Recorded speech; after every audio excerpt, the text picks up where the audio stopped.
Morning, and thank you for joining us for this Cyburgh Day 2 breakout session, the benefits of formalizing a comprehensive cybersecurity program, presented by Michael Yates, Chief Information Security Officer at All Lines Technology. If you have questions during the presentation, go ahead and drop those into the chat, and we will get to them at the end if time allows. That is all I have for now. So, Michael, we are so glad you're here with us this morning. The virtual stage is all yours. Thank you. So good morning, everybody. Thanks for joining. Just a quick background on me. So I've spent about 20 years, almost 25 years in IT and security, multiple leadership roles. I wanted to talk to everybody today about cybersecurity programs. Most importantly, the importance of them and the importance of having a multi-year plan to keep your risks and your cyber threats in front of you the entire time so you can manage that risk moving forward. So without further ado, let's dive deep in. So right now, everybody's very familiar with ransomware. Ransomware is targeting everybody. So I wanted to do a quick overview of not just ransomware, but what those attackers, what those threats are doing today, and what the typical approach that they take from an attack standpoint and from a let's say a threat standpoint. So cyber attacks, they're a very successful business. Although it's illegal, it is a business to them. They're in business to make money, and they'll do whatever it takes to adjust, just like we do in the business world, to make that money. So just a quick overview. Elite attackers, they create the new malware, they create the new attack methods, they create the overall plan. So we can call them, just for lack of better terms, zero-day malware. They pick their targets very, very, very carefully. The targets that they know that they either have the intelligence that they want, if it's espionage, or the money that you or others have the money to pay out if they do attack you. Once they're done, after probably a week or so, that malware is going to be known. The endpoint security suppliers and vendors are going to create signatures for those. Then they sell those. They sell them on the underground markets. They'll sell it as a service or sell it outright to other attackers who target the rest of everybody else. So using ransomware is that example, or as that example, ransomware is used over and over and over. Those exploits are used for years and years to come. And they're successful because they know that most organizations, or at least many of them, don't have a good cybersecurity program in place to make sure that they have the defenses to stop those attackers in their tracks. So just some numbers I wanted to go over with everyone, just to understand, if you're looking at, with COVID-19, the pandemic, remote work, and the escalation in attacks. We're seeing more and more and more on the front page of the headlines. If we look at these numbers, 55% of executives plan to raise cybersecurity spend simply because they understand those loopholes. They've reviewed those loopholes. Let's say they've adjusted their plans, and they need to spend more in order to protect the remote workers, because a lot of companies are going to full remote work, or at least over 50% of their workforce being all remote. 51% of executives are adding full-time cyber staff because of those new demands, whether it's new technology or new parts of their program expansion. They need additional cyber staff. 50% are spending on security services. So it's supposed to continue to escalate over the next let's say 3 years, up through 2024. Again, forecasts don't go out too far, but again, those that don't need full cybersecurity staff are going to use external services and or outsourcing in order to fill that gap.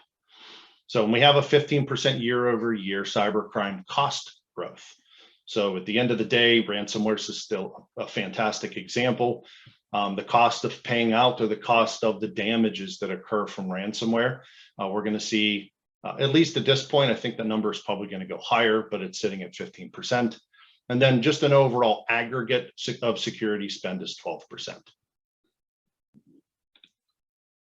So if we look at the complexities when we're addressing cybersecurity, and I think the picture says 1,000 words, it is complex. It can be confusing, especially with all the overlapping technologies and the overlapping frameworks and tech sales and suppliers pushing their products, and then the media providing maybe a one-size-fits-all security, and you're thinking you can't afford these things. Tech companies are pining for your attention. They're using terms like platform. They continually change. I know Microsoft is very well known for continually changing their products and names, and it can be extremely confusing, and it's difficult to understand where to begin. So where do you start? Do you have enough? There are way too many tools. And more so now than ever, there's headlines are showing breaches every other day. So if we say, I like this picture, it's Calgon, take me away. If you're old enough to remember what Calgon is, you'll fully understand it. And yes, sometimes we all feel like that. And I can tell you, being in cybersecurity for many years, I feel the same way, so you're not alone. I like to take a practical approach to security. Not everybody can afford 1,000 people on their team in cybersecurity, as the larger companies like your Walmarts and the such can't afford and have what we consider unlimited funds. But you can implement a reasonable security program if you approach it in the right context. It doesn't matter if you're a large or small enterprise, a small business, or you're sitting in the mid-market. It's a journey for everybody. So advice is, look at the big picture. It's so important to create a roadmap. A roadmap gives you a visual representation of where you are and where you need to go. You create a roadmap. I know we have tools like Google and Waze and GPS that tell us where to go. But at the end of the day, there isn't a Google Maps or a Waze, GPS. In order to give you that map, you plug in a destination and it does the right, let's say all of it for you. You have to create that roadmap for your business. You need to start with concrete, let's say a concrete or repeatable foundation. The goal is to contain your critical risks and then continue to work down that list. So after the foundation is complete, it's a matter of scale. You have your visibility in place, your 3-year plan or 2-year plan in place, and then you continue to massage that over time. Sometimes you stretch it to 4 years, sometimes you'll condense it. Threats change, your business changes. Every other day you turn around and something changes within the business, but it gives you the ability just to shift things around if you need to. But the visibility is what it gives you to understand if you shift, what is that risk? You understand that risk and can make the right decisions and not have to wonder if you're doing enough or have to wonder if the latest threats are going to attack you and you made the wrong decision. So if your approach is the right way, you'll have a clear plan to reduce your risk along that journey. So you'll have all the financial efficiencies as well. I know my CFO has always loved having the roadmap because it planned that spend. The spend for the next 2 to 3 years was visible, although not set, except for the first year. It was visible overall to make sure that we have the money, we've all agreed on what we need to do, and we just execute that plan over time. So to create a cybersecurity program, you got to have a strategy. I like to approach it strategically always. There's always the basic foundations everybody should put into place, but with that, you need to have one for your organization that meets your financial needs, your risks, and especially your threats. I always like to say reasonableness. I always like to say doing enough, no window shopping, no shiny objects, no impulse buying. If you're doing that, you've probably been in the position to where you bought a piece of technology, and the technology is what we call a shelf item. It's set it and forget it. You don't touch it until it's on fire. That's not a good investment strategy. With a program, you'll have that strategy. You'll understand why you're spending money in that area and what it's going to get you and how you're going to maintain that moving forward. So a few thoughts to remember that I always take into account and I always stress. Anytime that I have conversations with any organization, visibility or knowing is half the battle. If you don't know something exists, you can't secure it. You don't know that risk exists, therefore you can't reduce that risk. There are many, many, many times that we've been in incident response exercises and or real incident response to a ransomware attack. And we find that those basics were missed, that visibility wasn't there. That's the goal of the program, to provide the leaders, whether it's an IT director, an IT manager, a manager of security or higher, that visibility to know, what are my risks? What are the threats doing? Do we need to adjust? And can I see everything? I'm a big 80-20 rule guy, but when it comes to visibility, I like to hit 100%. Now, you don't always need the newest and shiny, bright object from technology. Technology constantly changes. I like a 3-year refresh cycle, but picking the right technology when you have a roadmap, you'll feel confident after 3 years that you have the right technology, and that technology, the manufacturer, is going in the right direction that meets your security program. So sometimes it's a simple process that you don't need a technology, but a process will yield the same results as putting in that technology with a lot less time.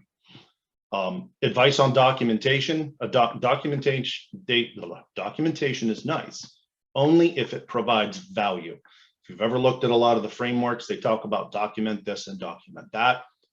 Everyone here is logical. Everyone can think logically. If it doesn't make sense, don't do it. Regulatory demands, totally different conversation where you have to check boxes. When you're going through audits, you have to have documentation, processes documented. Besides that, if you have a 2 or 3 person shop, do you really need to document? If it's going to provide value, yes. If not, throw it out. Document it later, because all that document's going to do is collect dust. Understand the problem. Understand the process to solve it. Then decide on technology. Technology is there to aid you to make it more, let's say, easier to do the work for you and automate it, not to solve a problem. So the other piece of advice, invest in tech platforms. I know that the term platform is thrown around constantly. And does anybody have a true platform? There are a couple, let's say, manufacturers that do truly have almost full platforms, and all others have 1 or 2 pieces of that platform, but they claim that they have a platform, let's say. But invest in one area as much as you can. So 5-10 years ago, don't put all of your eggs in one basket. That was the theme. Invest in the biggest, brightest technology for that area, but that gets costly real quick, especially in the times when cybersecurity professionals are hard to find. Today, tech companies have caught up, and they're beginning to make all of their products work together very, very well, negating the need to have somebody pushing buttons and turning knobs, that a firewall and an endpoint security solution will work together and make the changes that a person had to do before. So strategically on the journey, you can put your eggs in a couple baskets, maybe one. It's a stretch, I'll say that myself, but the advantage is automation, that you don't need to hire somebody. The tools will do it for you, and they'll work harmoniously together. So where do you begin? Start with a foundation. You need to choose a security framework. The first step that I go in with any customer, any client that we have, is helping them decide what security framework fits them today and then what fits them moving forward overall. Is there any regulations coming down the pipe? Let's say, if we look at higher ed, yes, there are regulations coming down the pipe for federal student aid, where it will be classified as controlled unclassified information, and now you're under regulation to protect it. So we have NIST cybersecurity framework. We have CIS controls. There's ISO 27K, the family of it. There's HIPAA, Sarbanes-Oxley, SOC 1, 2, and 3. It's very confusing, but finding the framework that fits you best today, and then where you want to be when you grow up in the company perspective, and then put you on the path. That's what your roadmap is going to help you do. All frameworks overlap dramatically. If you look at the security frameworks that are within NIST, within ISO, within CIS, talk about HIPAA, Sarbanes-Oxley, it's 80 to 90% the same exact thing, but you're protecting a different type of information. Maturity versus risk-based approaches is another topic or conversation I typically have with customers. It depends on their maturity within the organization. Some like risk, some prefer maturity, but either one you can do, but pick one. I prefer going down the path of CIS and NIST. If you don't have a framework in place and you don't have a huge team, start with CIS controls and then graduate into NIST. If you're a global company, ISO. ISO is an international, let's say, framework that you can use. It's spoken internationally. You can use that framework as well. When you start talking about the others, they're specific to regulations at that point. So the goal is pick a framework that starts your foundation, and then you take the next step, which is really to identify what you're doing well and what you aren't. You can't do everything perfectly, so you're going to have to pick and choose. But if you're picking and choosing based off those risks and your threats, then you can put a program together and have a path. A program doesn't need a full security team to run. You can run it with a small team if you're a smaller organization, but it's that visibility and path that you have. When you understand what you're doing well, then you understand what you need to improve against that chosen framework, then you can put that path together. So are you doing endpoint security well?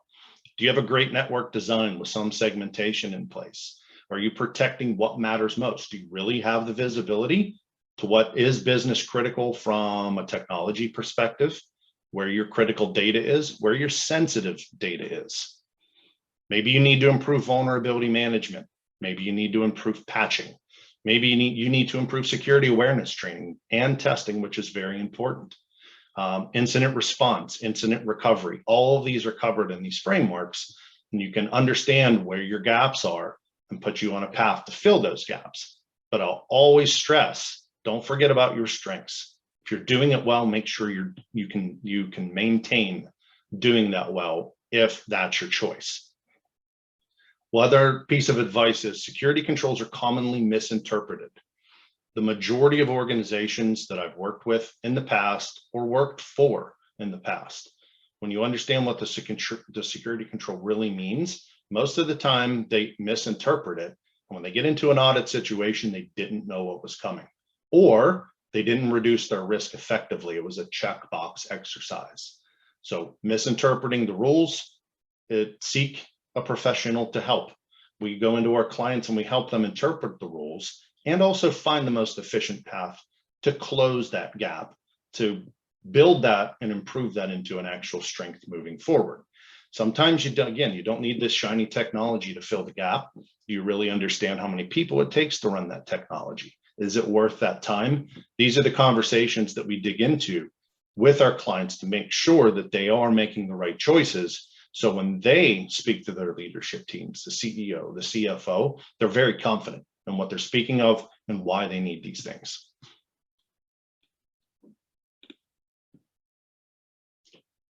After you choose a framework, you must look and focus on your top threats.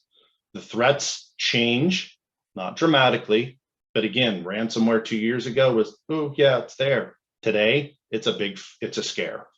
Everybody's being targeted, so your threats will change. When you look at your framework, you look at your strengths, you look at your weaknesses, it's great.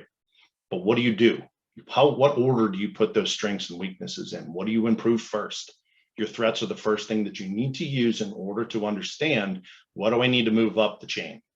So any of the controls that are specific to ransomware, you should be moving up the chain and understanding which ones you should do first, second, third. All organizations don't have unlimited people and funds, so you're going to have to pick and choose what order you go in. A CFO always loves to ask, if you had more money, what would you do next? If you didn't, what would you drop? You need to be able to speak to that point to leadership to feel confident in your priority orders. So you identify your industry and your organization's unique threats, what they mean, what they're going to do if they actually happen, what kind of impact will they have?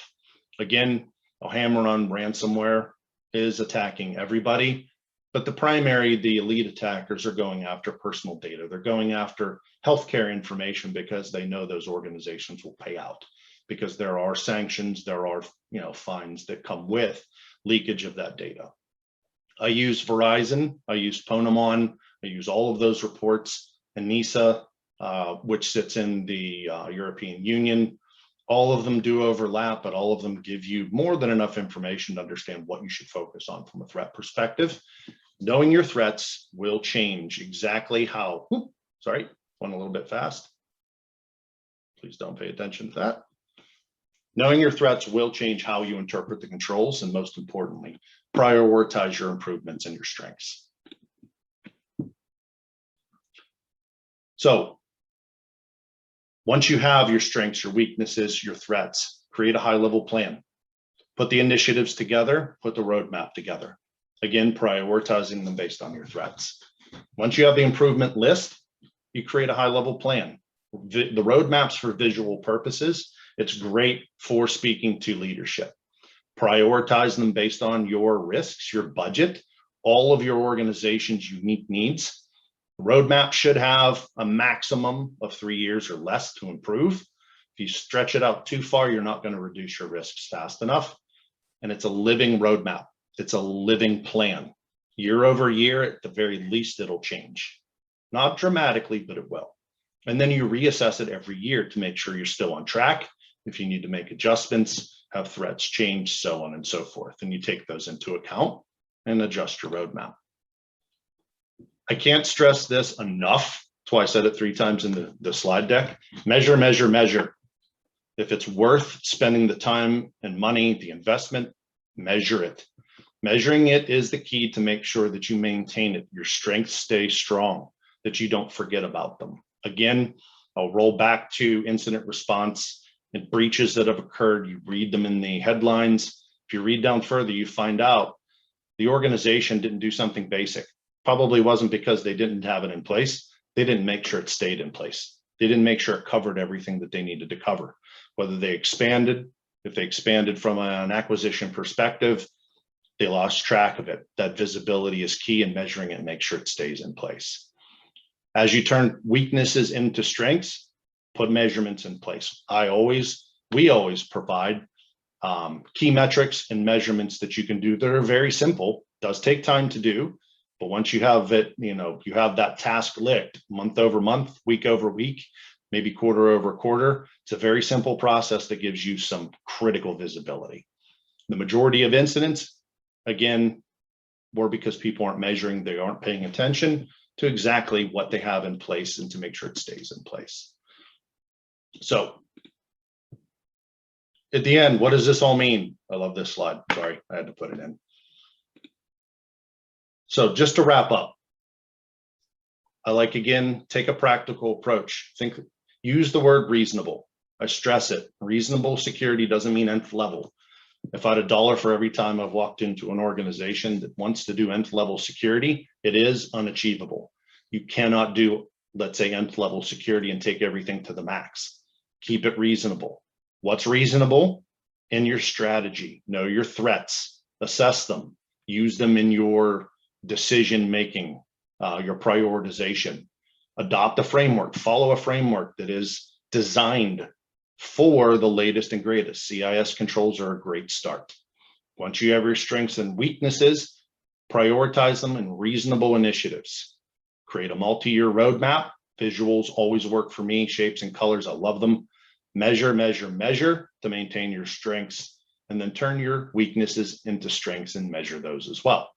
Again, consolidate security technologies if you're lacking the funds or having difficulty finding people. Again, put that on your roadmap. It's not something you can forklift out and throw out, but you can put yourself on a path if you do some research on those manufacturers that are investing. They're continually keeping up with the times. They're continuing in their R&D to invest to make their technologies work together better. So you benefit from it. Those are the technologies you want to invest in over time. So looking at your renewals that you have year over year, you have over 3 years, 3-year refresh, put it in the plan that design changes. And then again, repeat annually. At the end, you'll have a clear plan for risk reduction. You'll have a clear plan for your spend. You'll see the cost and the operating efficiencies at the end of the day that are fit exactly to your organization. So just a little bit. So from our company's perspective, we do everything IT and security soup to nuts. So we understand the IT side of it. We understand the dichotomy between IT and security. It's always been a separation, but also an overlap between the two. So we fully understand any organization that we work with. We can help them provide any type of managed services, whether it's staffing and even consulting if you need help on the cybersecurity side or the IT side, to provide you advice that meets your needs. And then, thank you for your time. Again, if we can help at all, my contact information is here. I wanted to thank everyone for their time. I think we have about 4 or 5 minutes left if we wanted to focus on Q&A. Allison? Thank you, Michael, for that. I did not see any questions come in yet, but I'll give everyone a second to put them in the chat if they would like. I did also share Michael's email address if you want to copy and paste and reach out to him after this session. I'm sure he would love to hear from you. So let's see, it is 11:56. We have about 4 minutes. We'll give everyone a couple seconds here.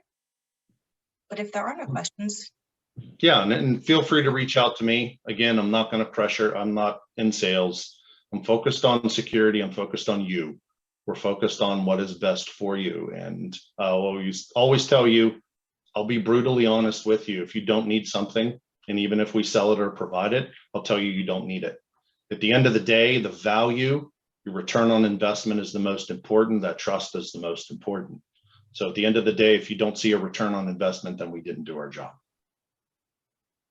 Wonderful. Thank you for that, Michael. I'm not seeing any questions, so I will wrap this up by saying thank you all again for being here on Cybersecurity Day 2. We will see you back here tomorrow at 9 a.m. for our final day of 2021 Cybersecurity PA Initiative. Have a great day, everyone. Thank you.